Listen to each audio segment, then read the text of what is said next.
Patreon और अन्य माध्यमों से नेशनल दस्तक का सहयोग करने वाले सभी दर्शकों का बहुत बहुत शुक्रिया। आपके सहयोग से ही बहुजन मीडिया को नई ऊंचाई मिल रही है और मनोबल और अधिक बढ़ रहा है। आशा है आगे भी आप हमें ऐसे ही सपोर्ट करते रहेंगे। धन्यवाद।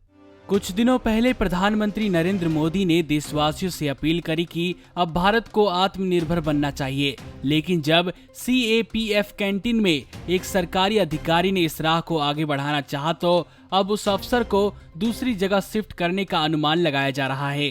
केंद्रीय सशस्त्र पुलिस बलों CAPF की कैंटीन्स, जिसमें 1000 से अधिक गैर स्वदेशी वस्तुओं की बिक्री रोकने से संबंधित सूची बनाई गई थी, उसे कुछ घंटे बाद ही वापस ले लिया गया।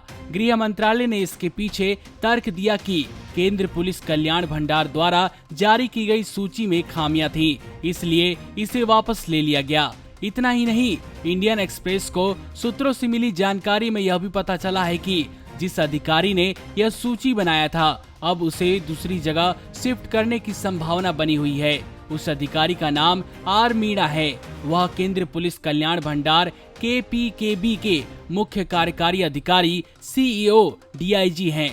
अब उनसे इस मामले में पूछा गया तो उन्होंने कहा, अभी मुझे कोई ऐसा आदेश नहीं मिला है। सूत्रों से पता चला था कि केवल स्वदेशी वस्तुओं को बेचने और CAPF कैंटीन से गैर स्वदेशी वस्तुओं की बिक्री रोकने के आदेश MHA की सहमति से जारी किए गए थे, जिसके बाद मीणा ने 29 मई को 1026 वस्तुओं की सूची तैयार की थी। लेकिन जैसा कि हमने पहले ही बता दिया कि इस सूची को वापस ले लिया गया है। वहीं एक वरिष्ठ अधिकारी ने कहा कि MHA इस मामले को गंभीरता से लेगी और सूची को तैयार करने के लिए जिम्मेदार KPKB CEO को CRPF में वापस भेज दिया जाएगा। साथ ही जांच की जा रही है कि लिस्ट में आइटम्स को कैसे शामिल किया गया।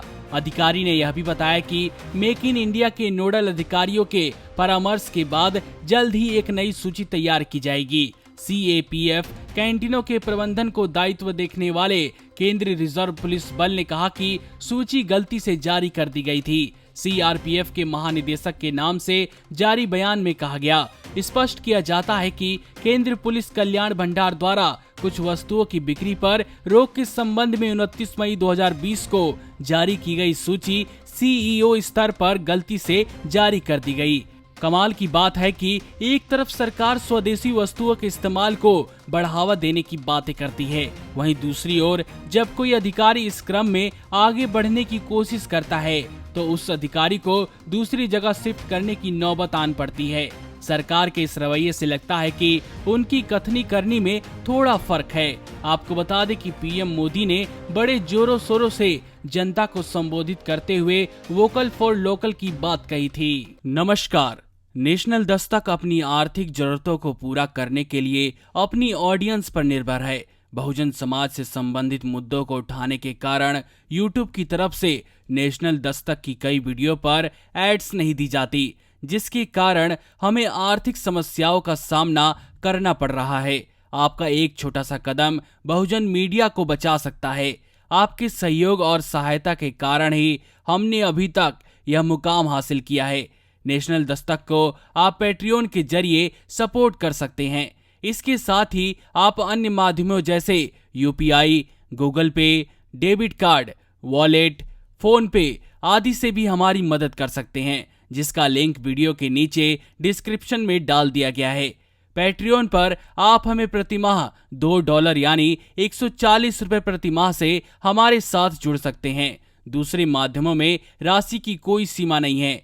आपके सहयोग से ही बहुजन मीडिया को एक नई दिशा मिली है और इसे अभी एक नए मुकाम तक लेकर जाना बाकी है, जो आपके साथ के बिना संभव नहीं है। आपसे डायरेक्ट फंडिंग से हम आपके अधीन हो जाएंगे और एक स्वतंत्र मीडिया के तौर पर समाज की आवाज को बुलंद कर पाएंगे। धन्यवाद। नेशनल दस्तक को देखने वालों से अपील है कि वह नेशनल दस्तक के सपोर्टर फॉर्म को भरें ताकि हम सीधे आपसे जुड़ सके। नेशनल दस्तक की आपसे गुजारिश है कि अगर इसको बचाना चाहते हैं तो नेशनल दस्तक को सब्सक्राइब करने के लिए रेड कलर के सब्सक्राइब बटन को दबाएं, फिर बेल आइकन की घंटी दबाएं। नेशनल दस्तक को बचाने के लिए बहुत जरूरी है कि हर खबर को शेयर करें, लाइक करें, कमेंट जरूर करें।